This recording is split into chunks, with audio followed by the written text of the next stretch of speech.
Well, hello friends, it's Scott from Platte River Keto. If you're new to my channel, welcome. On my channel, you get to come along for the ride on my keto journey.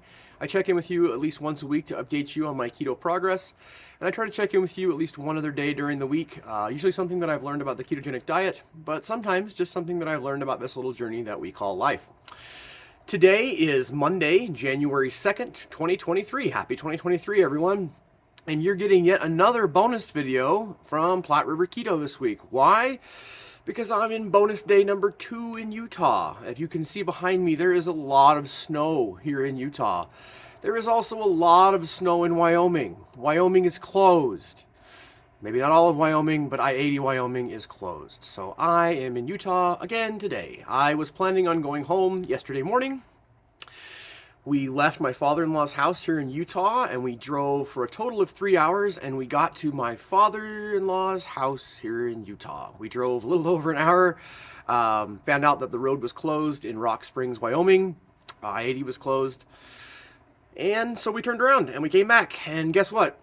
Rock Springs, I-80 in Wyoming is still closed. So we had actually gotten a hotel reservation thinking that maybe we could get that far. I'm glad we didn't, because we would still be there. And rather than having been in Utah, been able to enjoy some friends and go to church with my father-in-law and spend some extra time with him, we would have been in a hotel in Rock Springs, Wyoming, and the Comfort Inn, I think, is maybe what we had reserved. So there you go. If you're seeing all the air today, that's because I am sitting outside. It is probably 25 degrees out here, but it's kind of a fun place to be able to record. Again, it's pretty. I like the white backdrop, and I don't have a balcony at my house, so this is where I've shared my videos with you while I've been here. Didn't plan on sharing quite so many videos with you while I've been here because I didn't plan on being here quite so long. But anyway, so today's day for another bonus video. Aren't you guys lucky and feeling just so excited to hear from me again? I hope so. Anyway, I wanted to talk about a couple of things today. The first thing that I wanted to share with you is my really good friends Chris and Miriam. We got to spend some time with them over the break. They live here in Utah. As you guys probably know, Keto Chow is based here in Draper, Utah. And we got to spend some time with them. And they actually got me, I know I'm a little late to the party, but they got me some of the Keto Chow Core. And today I'm actually going to try the Keto Chow Core with stevia, sweetened with stevia.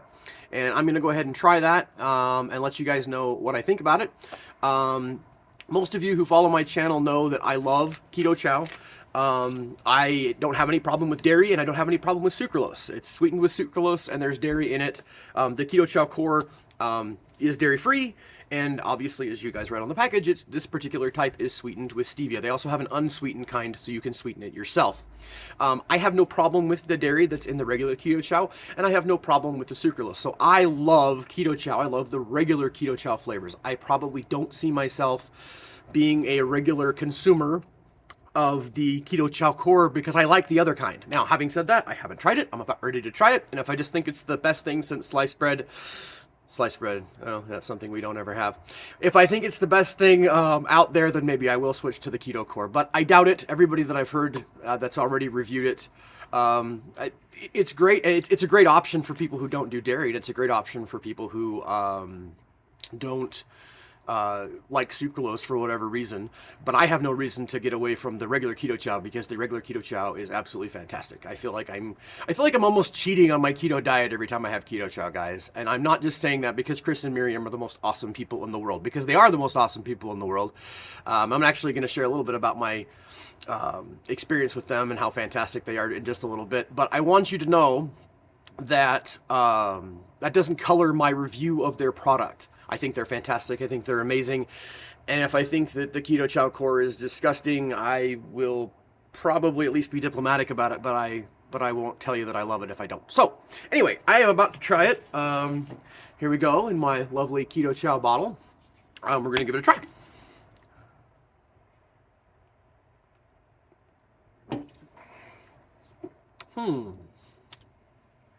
That is not bad. Now, as you guys know, or maybe you don't know, the only flavor that they have their new Keto Chow Core in is chocolate. I will tell you that it tastes a bit more like dark chocolate to me than their regular chocolate flavor. And I don't know if that's because of the stevia or if that's because it doesn't have dairy in it. But it's good. I would say that I do like the regular Keto Chow better. So as I had mentioned, what I thought was that I probably wasn't going to be making a change anytime soon. I would say that that's confirmed for me. But I do like it. I think that it tastes more like a dark chocolate. I don't mind the stevia. I don't mind the stevia. A lot of people say that there's kind of a cooling aftertaste. I don't really get that. It tastes sort of like almost like a hot chocolate mix to me. It's not as thick. It doesn't seem. Um, I normally put my Keto Chow in the fridge and kind of have it in there either overnight or like first thing in the morning. I mix this up a little bit later in the morning, so it hasn't had a chance to sit quite as long. It might taste a little bit thicker, maybe if it had a chance to sit a little bit longer. I'm not sure. But guys, I will tell you, I do like it. I think that if you don't do dairy and have a, or if you have a problem with sucralose for some reason, it's a great option. Keto Chow is an amazing product. They're absolutely fantastic. I am definitely an ambassador for Keto Chow. I love Keto Chow. Having said that, I talk about Keto Chow because I love it, not because I'm an ambassador for it necessarily. I don't talk to you guys about products I don't use. I'm never gonna do that. My channel's not very big. I think there's 315 subscribers. Thank you, by the way. You guys are all amazing. But even if this whole thing blows up and I suddenly have lots and lots of subscribers, I will never talk to you guys about something I don't use. I don't believe in it. I think there's a lot of great people in the keto space who are making a lot of great things and a lot of great things for some people that may not be for me. And that's okay. But Keto Chow is a thing that I love. And so anyway, that's why I wanted to share that with you today. The other thing I wanted to talk with you a little bit about is I did want to talk to you about, I'm going to do a shameless plug here for Chris and Miriam Bear. They are amazing people. Their product with Keto Chow is amazing, but they're just awesome people. My wife and I have got a chance to get to know them a little bit, really consider them to be friends. We had an opportunity to hang out with them. Our kids got to hang out with their kids. We had a lot of fun. They're just the nicest people ever. So yeah, I just wanted to share that with you. I share you a little quick story about them. Not only did we get to hang out with them, we actually got to hang out with them on New Year's Eve. And then of course we were supposed to go home yesterday. And we had messaged with them that, unfortunately we had to turn around and we were stuck. And first thing, right away, Miriam's like, oh, do you guys want to come back over and hang out again? That's just the kind of people that they are. My kids got to hang out with their kids. My kids got to play in the snow. My son mentioned he hadn't played in the snow he couldn't even remember the last time he played in the snow. So that was really fun. Anyway, shameless plug for Chris and Miriam. Like I said, I love Keto Chow anyway, but even if I only thought Keto Chow was okay, I would probably still tell you how great it is because I love Chris and Miriam. But guys, I love Keto Chow. I love Keto Chow. I feel like I'm cheating on keto every time I have Keto Chow because it tastes so good. But yeah, so I wanted to share that with you. They're just great people, and I think that you guys should know that. What I wanted to talk with you about today, a little bit, is about getting started on keto. Everybody's talking about that right now. It's the beginning of the year. I was going to link, and I will link in the description. I actually have 7 tips for getting started on keto. That's a video that I put together when I very, very first started my channel. So be kind. It wasn't one of my first videos. There's some tips that I share in there.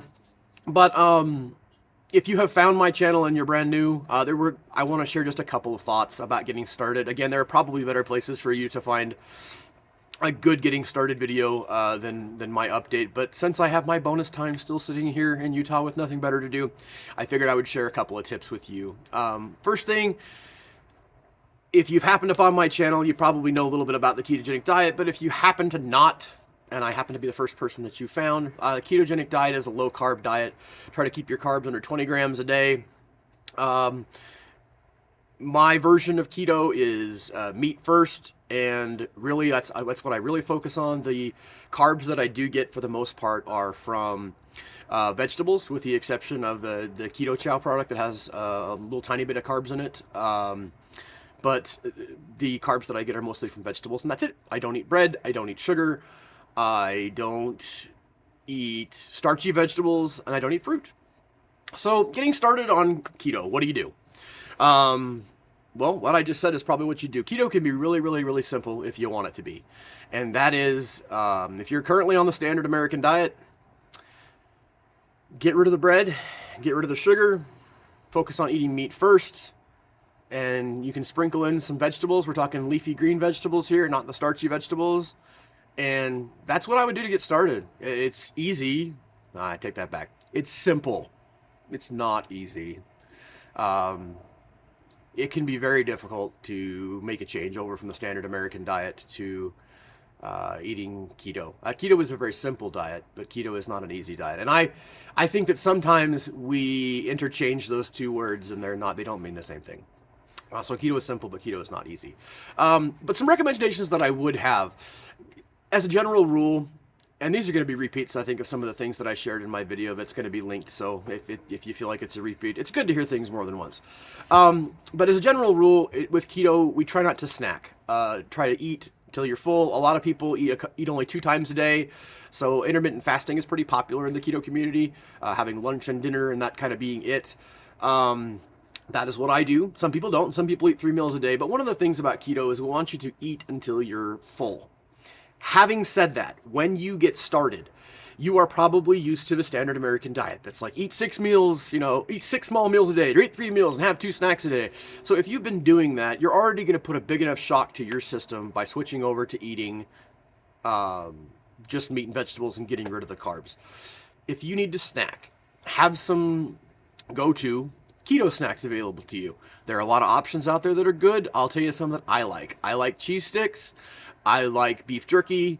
I like venison jerky, almonds, although I tend to overeat almonds. But if you don't have that problem, having almonds or peanuts, depending on who you talk to, those might be considered to be dirty keto foods. But I think when you're getting started and you're going straight from eating pizza and cartons of ice cream to the keto diet, I think having those things available to you when you're really having a craving can be the difference between staying on the diet and not staying on the diet. Let me look at my notes here and see if there's anything else that I had missed. Oh, okay. So I wanted to talk to you guys about this. In my first getting started on keto, I basically talked about there being 2 ways that you can get started. And one is to rip the Band-Aid off, go straight from the standard American diet and say, all this stuff is out. Get rid of all the carbs in your house and just go cold turkey. The other way would be to cut your carbs in half. So get an idea of what you're doing now, cut it in half next week until you get down under the 20 grams of carbs. Now I have a question for you. I don't know that I've talked to very many people who've done the second thing that I just mentioned. I ripped the Band-Aid off. I'll tell you that. I ripped the Band-Aid off when I started keto. So I want to know if you guys would share in the comments, when you started keto, if you're not new to it, if you've been doing it for a while, what worked for you? Did you rip the Band-Aid off like I did?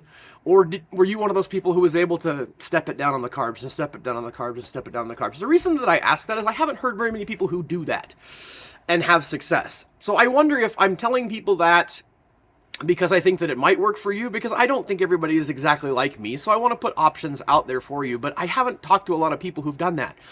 So maybe I'm telling you to go do that as an option, and it's just impossibly hard. I was listening to Rachel and Joe this morning, the 2 crazy ketos, on their podcast, and Joe talked about the fact that he thinks that you're just setting yourself up for failure if you, and I think what he was specifically talking about was maybe getting rid of bread this week and then trying to get rid of pasta next week and getting rid of rice the week after that.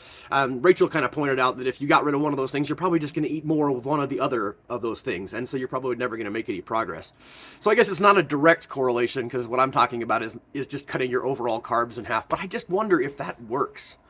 So anyway, if you would mind sharing in the comments when you got started on keto, what did you do? Did you rip the Band-Aid off, or did you slowly over a period of weeks wean your carbs down? I'm curious. I totally ripped the Band-Aid off, and it feels like everybody I've talked to, that's what they did. So I don't want to give a new person the idea that cutting their carbs in half is going to work for them. If it doesn't, having said that, any advice that I give you, any advice that any person, keto influencer, whatever you want to call it, gives you, may or may not work for you. You are an individual, and just because something works great for me doesn't mean it works for you. And just because I tell you that something probably won't work doesn't mean that it won't work for you. So if you're just getting started, obviously you're looking for some help. You're looking for some advice. You're looking for people who've done it, who know what they're doing. But if you try something that somebody thinks is just the best thing ever and works great for them, and it doesn't work for you, it doesn't mean there's anything wrong with you. You're not broken. You're just you. Different from everybody else, and that's okay. So anyway, I just wanted to share that with you. I I think that really those were the couple of tips that I wanted to share. Like I said, this is not really a traditional getting started video. This is just a bonus video because I am still stuck in Utah. I wanted to finish up my video today telling you how much I appreciate each and every one of you. I appreciate you being along for the ride on my journey. You guys are the best. You help keep me motivated. You help keep me accountable, and I appreciate that. I did want to finally share with you my mantra for 2023. I mentioned this in my last video. I'm going to share it with you at least through the first quarter, if not through the whole year. And that is, if you're not a brand new person getting started on keto, my mantra for this year is there is no secret ingredient. Keep doing keto. Keto works. You don't necessarily have to do a challenge. There's no secret ingredient. Keto works. Keep calm and keto on. Have a great day, everybody.